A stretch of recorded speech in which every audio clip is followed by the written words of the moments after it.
আলাইকুম। সবাই কেমন আছেন? আশা করি সবাই ভালো আছেন।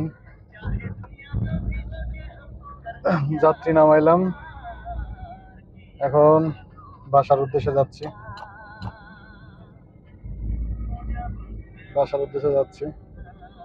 এখন আছি মেঘুলা বাজার। যে পরিমাণ অটো অটো গাড়ি টানাই যায় না।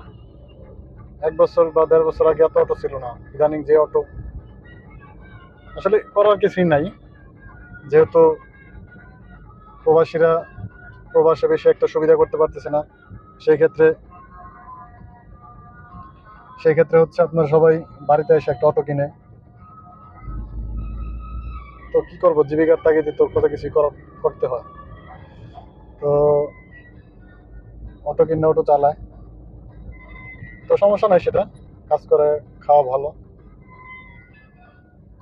কাজ করা ভালো। ইদানিং যে অবস্থা, কাজ কামের অবস্থা ভালো না, দেশের পরিস্থিতি বিষয়টা ভালো না। দেখেন, কোনো ইন্ডিকেটর নাই, কিছু নাই। এই যে একটা ঢুকছে, এটা কি কোনো যুক্তিসঙ্গত? এরা নিয়ম কানুন যে কবে শিখবো, নিয়ম কানুনের কোনো তোয়াক্কা নাই। চাচা, বুড়া বয়সে তো চাকরি বিধবা করবেন।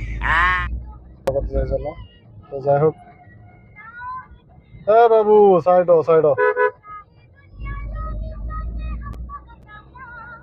হুজুররা কই যায় ব্যাগ নিয়ে?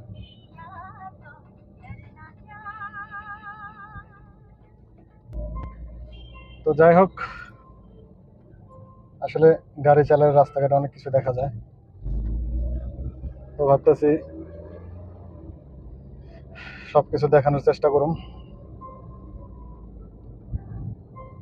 আপাতত নর্মাল ক্যামেরা, মানে মোবাইল দিয়ে ভিডিও করতেছি। দেখি যদি আপনাদের সাপোর্ট পাই, আর যদি আপনারা সাপোর্ট করেন তাহলে অবশ্যই দামি ক্যামেরা হয়তো বা এক সময় কিনতে পারি। আপাতত মোবাইল দিয়ে ভিডিও করি। কি পরিমাণ অটোর জন্য মনে করেন গাড়ি 20-ও টানা যায় না। আর বিদেশে গাড়ি চালাইছি, মোটামুটি অ্যাক্সেলেটার বাড়া দিলেই 50, 60, 70 উঠে গেছে। এত স্পিডে চালাইছি গাড়ি। 100, 150 তো কোনো ঘটনাই ছিল না বিদেশে। এর পরিস্থিতি।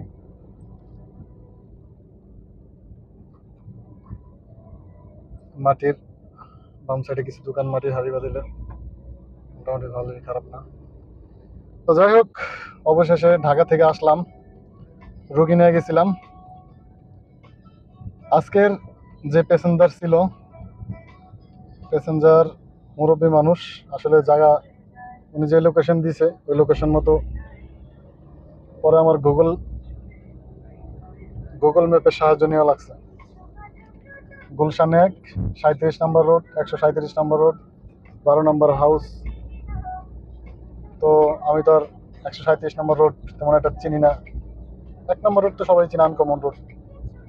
পরে গুগল ম্যাপের সাহায্য নিলাম। গুগল ম্যাপের সাহায্য নিয়ে পরে গেলাম ঠিক মতো। পুরো মুরব্বী চাচা তো বলে যে, কাকা তুমি কেমনে আইলে? আমি বললাম, কাকা আপনি তো আর চিনেন না। খালি কাকাই কয় এক্সিম ব্যাংকের পাশে। এক্সিম ব্যাংক কতগুলা থয়ে এলাম, তারপর ওকে পাশে কয়, কাকা আমি তো আইছি অনেকদিন আগে, চিনি না, কেমনে যাবো? তো যাই হোক, অবশেষে খুঁজে পাইছি। এই যে দোহার পাম্প, তেলের পাম্প, অবশেষে খুঁজে পাইছি সেই জায়গা। চাচার পোলা আবার সুইজারল্যান্ড থাকে, তো একটা ফ্ল্যাট বুকিং দিছে। তো সেখানে আর কি গেছে, যে অফিসে গেছে, অফিস থেকে যে কাগজপত্র এগুলা কি ঠিক মতো কাজ কি করতেছে কিনা, ফ্ল্যাট বুকিং দেওয়ার পরে কি ওনারা কি সত্য কথা বলে কিনা সেটা চেক করার জন্য 9 তলা বিল। তো যাই হোক, অবশেষে ঢাকা থেকে আসলাম। তো যে প্যাসেঞ্জার নিয়ে গেছিলাম, চাচা মুরব্বী, 3 জন মুরব্বী নিয়ে গেছিলাম। একজন হচ্ছে পুরুষ, 2 জন মহিলা। তো মোটামুটি আমার অনেক কষ্ট হয়েছে এদের নিয়ে, কারণ হচ্ছে তারা জায়গা চিনে না, কোন জায়গা যাবে সেটাও চিনে না। শুধু আমাকে ঠিকানা বলছে, বললাম কোন গলি সেটাও চিনে না। তো যাই হোক আমি সেভাবে আস্তে আস্তে নিয়ে গেছি গুগল ম্যাপের সাহায্যে। নিয়ে গেছি। পরে চাচা করলো যে হ্যাঁ কাকা কাকা এটি এটি এটি, মানে সোজা সরল মানুষ যেটাকে বলে আর কি। কিন্তু বিদেশ থেকে আইছে, যেমন আছে না কিছু মুরব্বী মানুষ বিদেশ থেকে আইছে কিন্তু সহজ সরল, ওরকমই। তো যাই হোক অবশেষে সেই কাঙ্ক্ষিত জায়গায় পৌঁছে গেলাম। তো চাচা গিয়েছিল সম্ভবত মানে আপনার কিসের জন্য, জমি বুকিং দেওয়ার জন্য আর কি। পোলা সুইজারল্যান্ড থাকে তো, মাসে মিনিমাম 5-7 লাখ টাকা কামায়। তো প্রতি মাসে 3 লাখ টাকা করে বুকিং দেওয়া লাগে আর কি। 2 কোটি টাকার ফ্ল্যাট কিনছে আর কি, 4 রুমের ফ্ল্যাট, ধানমন্ডি শুক্রাবাদ। তো ওখানে গেলাম, ওখান থেকে আসলাম। কিন্তু আরেকটা জিনিস সেটা হচ্ছে, চাচা রাস্তাঘাটে কোথাও কিছু খাইলো না, চাচিরাও কিছু খাওয়াইলো না। আমি কি আর তার জন্য বসে রয়েছি? আমি নিজে যা, যেখানে গাড়ি থামাইছি পাশে হোটেল ছিল, আমি নিজের মতো আমি নিজে খাই নিছি। চাচার কাজ সাথে আছে, এই চাচারা রুটি কলা খায়, রুটি কলা। পরে আমার একটা কলা সাথছে, আমি অ্যাকচুয়ালি কলাটা খাই নাই, কলাটা আমি নিয়ে আসছি আপনাদের দেখাই। এই যে হচ্ছে কলাটা, ঠিক আছে, কলাটা খাই নাই, নিয়ে আসছি। এটা পরিস্থিতি। তো যাই হোক, পরিশেষে ভালো মন্দ মিলাই তো।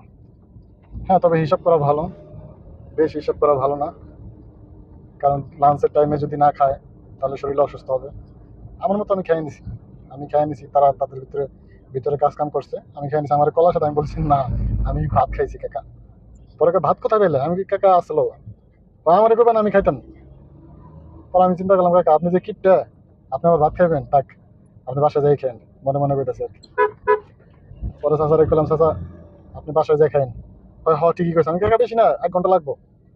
পরে যেই জ্যাম লাগছে, 1 ঘন্টা নি 2.5 ঘন্টা লাগছে। চাচার পেটে মনে হয় চোচো করতেছে। দেখলাম একটা কলা আর একটা সরি একটা কেক খাইলাম।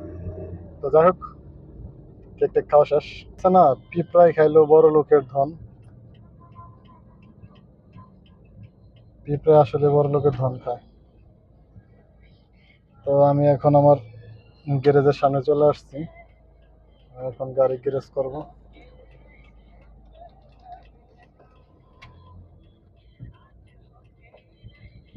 এই যে আমার গ্যারেজ, এটার ভিতরে গাড়ি রাখি।